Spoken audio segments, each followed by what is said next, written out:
Si vous n'avez pas de contrôleur, ce qui peut être intéressant, c'est de sélectionner la première scène et vous allez faire la touche Entrée.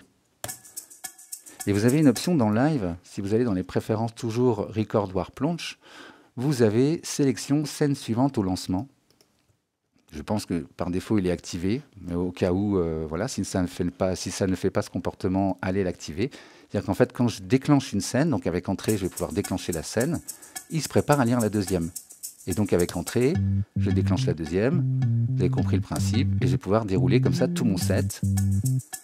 C'est pour ça que je vous recommandais d'aller voir l'écran session. Si vous êtes débutant sur Live, ne vous jetez pas sur l'écran arrangement, parce que vous allez voir que l'écran session permet comme ça effectivement de trouver des idées, de faire tourner les choses indéfiniment.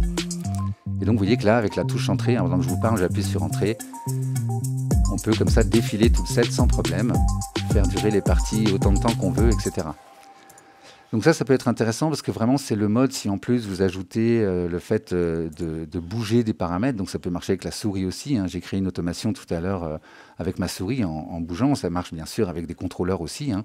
Vous avez activé ici l'enregistrement des automations, et donc du coup quand vous les bougez, ça les prend en compte. Si vous avez une automation dans le clip, évidemment elle va être transcrise en arrangement. Vous lisez un clip qui fait monter, descendre le volume, en arrangement vous allez avoir une automation de volume.